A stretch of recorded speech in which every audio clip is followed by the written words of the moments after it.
ये कहानी एक ऐसी लड़की की है जिसने बड़े बुजुर्गों की बातों को मजाक में ले लिया और कुछ ऐसी गलती कर दी जिस गलती की वजह से उसको बहुत ही ज़्यादा परेशानियों का सामना करना पड़ा। WhatsApp guys, fit boys here. आज की मेरी कहानी जालौन शहर की है और ये एक सच्ची घटना पर आधारित है। ये कहानी कोमल की है। कोमल एक बहुत ही ज़्यादा सीधी सादी लड़की है, सरल स्वभाव की लड़की है, हंसती खेलती रहती है हमेशा। मजाक करने की आदत इसे बहुत ही ज़्यादा है। होता क्या है कि आज कोमल की शादी है। कोमल की शादी जालौन में एक लड़के से ही है। जालौन में ही कोमल रहती है और जालौन से ही उसकी शादी हो रही थी। कोमल पार्लर में जाती है तैयार होने के लिए। पार्लर जाते समय कोमल की दादी कोमल से कहती हैं, बेटा अपने बालों को बांध कर जाना क्योंकि अभी तुम नई नवेली बहू होने वाली हो, ठीक है। कोमल घर से पार्लर में तैयार होने के लिए निकली।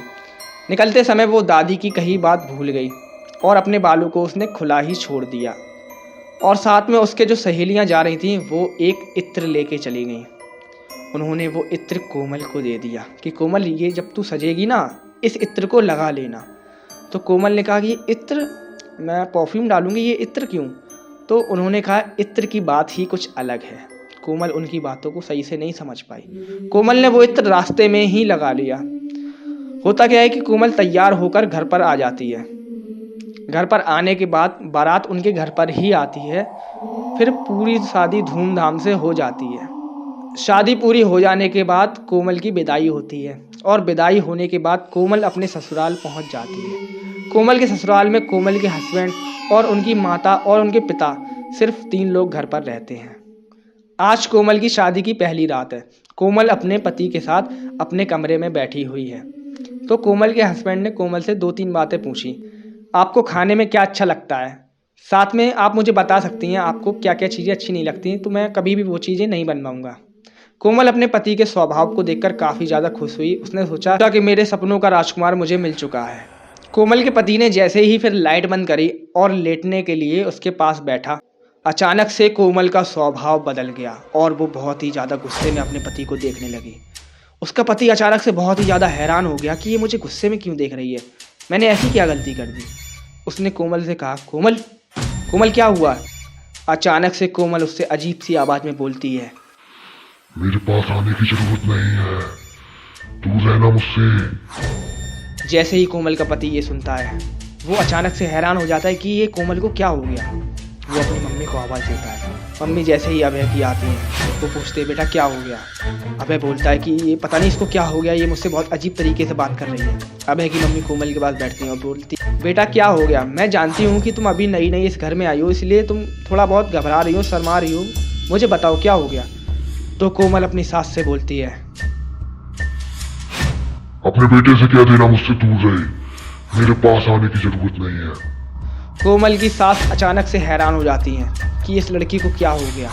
वो कोमल के ससुर जी को बुलाती हैं। जैसे ही कोमल के ससुर जी आते हैं वो कोमल की शक्ल देखते हैं तो वो देखते हैं कि कोमल की आंखें बहुत ही ज़्यादा लाल हैं और उसका चेहरा भी लाल होता जा रहा है और उसके हाथ कँपकँपा रहे हैं। वो समझ गए कि कुछ ऊपरी चक्कर हो चुका है कोमल के ऊपर। वो पास ही के गांव से एक भगत जी को बुलाते हैं। वो भगत जी जैसे ही कमरे में आता है रात के समय में, वो कोमल को देखता है और कोमल को देखकर थोड़ा सा ध्यान लगाता है और बता देता है कि इसको एक जिन ने घेर लिया है।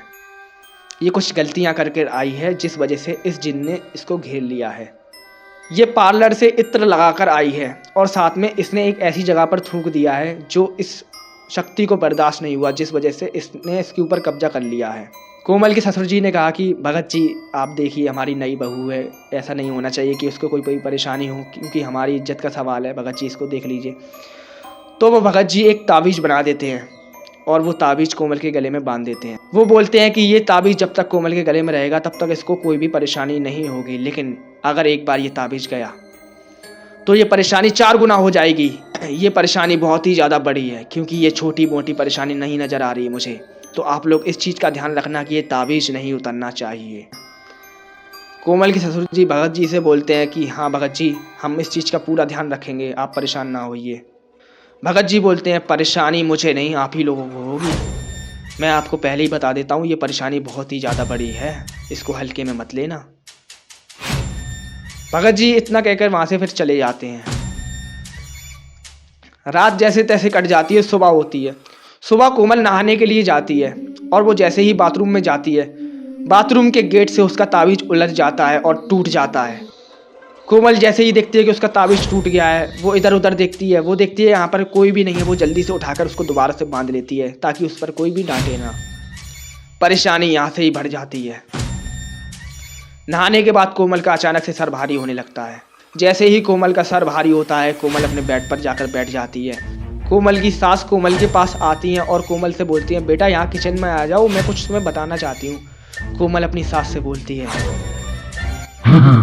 वकील तू क्या बताएगी मुझे, है क्या बताएगी? कोमल की सास अचानक से डर जाती हैं और वो समझ जाती हैं कि परेशानी टली नहीं है। वो कोमल के ससुर जी को जल्दी से फ़ोन करती हैं और बताती हैं कि परेशानी दोबारा से हो चुकी है, जल्दी से आप घर पर आ जाइए, बहू के ऊपर फिर से ऊपरी चक्कर हो चुका है। कोमल के ससुर और कोमल के हस्बैंड जल्दी से घर पर आते हैं।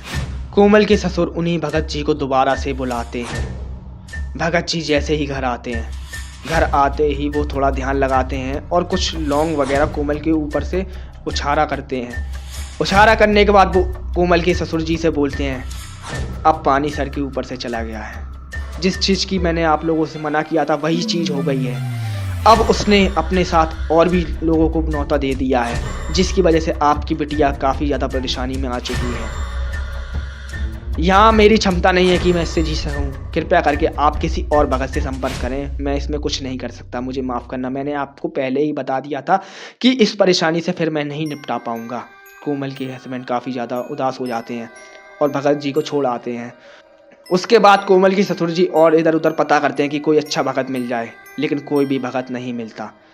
एक भगत मिलता है जो कोमल के ससुर जी से कहता है कि चलिए मैं देख लूँगा। जैसे ही उसको घर पर लाते हैं और कोमल के सामने बैठाते हैं, अचानक से कोमल उस भगत को उसके घर के बारे में और अभी तक उसने क्या क्या किया है सब बताने लगती है, जिससे वो भगत काफ़ी ज़्यादा घबरा जाता है और वो कोमल के ससुर जी से बोलता है कि ये परेशानी मेरी बस से बाहर है, मुझे क्षमा करें, मैं आपकी कोई भी मदद नहीं कर सकता। कोमल के पति काफ़ी ज़्यादा घबरा जाते हैं और वो बहुत ज़्यादा गुस्सा हो जाते हैं। वो कोमल का हाथ जोर से पकड़ लेती हैं। अचानक से कोमल अपने पति का गला पकड़ लेती है और गला दबाने लगती है, जिसको देख के कोमल के ससुर और कोमल के सास दोनों आकर उसका हाथ छुड़वाने लगते हैं और हाथ छुड़वा देते हैं। उसी के बाद से कोमल को खून की उल्टियाँ होना शुरू हो जाती हैं और ये उल्टियाँ इतनी ज़्यादा होती हैं कि कोमल की हालत काफ़ी ज़्यादा ख़राब हो जाती है। कोमल बहुत ही ज़्यादा कमज़ोर हो चुकी होती है। उसकी सास और ससुर बहुत ही ज़्यादा परेशान हो जाते हैं। उसका पति भी रोने लगता है कि उसको कैसे बचाऊं। बल्कि ससुराल वाले उसको हॉस्पिटल लेके जाते हैं और हॉस्पिटल में एडमिट करवाते हैं। डॉक्टर कुछ इंजेक्शन वगैरह लगाते हैं, जिससे कोमल बेहोश हो जाती है और खून की उल्टियाँ थोड़ा बहुत रुक जाती हैं। डॉक्टर कुछ चेकअप वगैरह करते हैं। चेकअप की जैसे ही रिपोर्ट आती है, डॉक्टर भी हैरान हो जाते हैं। डॉक्टर बोलते हैं कि इस बिटिया को कोई भी परेशानी दिख ही नहीं रही है, लेकिन इसके साथ ऐसा क्यों हो रहा है। डॉक्टर सीधे यही बोलता है कि आपको इसको कहीं और दिखाना चाहिए। कोमल के ससुर कोमल को घर पर ले आते हैं। कोमल की हालत काफ़ी ज़्यादा ख़राब होती है। कोमल का पति जैसे ही कोमल के पास बैठता है, अचानक से कोमल की आंखें खुल जाती हैं और कोमल अपने पति से बोलती है, मेरे पास मत आना, अगर तू मेरे पास आएगा तो याद रखना खून की उल्टियाँ फिर से शुरू कर दूंगी मैं। भाग जा मेरे पास से, भाग जा। जैसे ही कोमल का पति ये सुनता है, काफ़ी ज़्यादा घबरा जाता है और वो बस कोमल से एक ही बात बोलता है, मैं तुम्हारे पास नहीं आऊँगा, लेकिन मेरी वाइफ को कुछ नहीं करना। काफ़ी ज़्यादा घबराने के बाद वो बाहर जाके रोने लगता है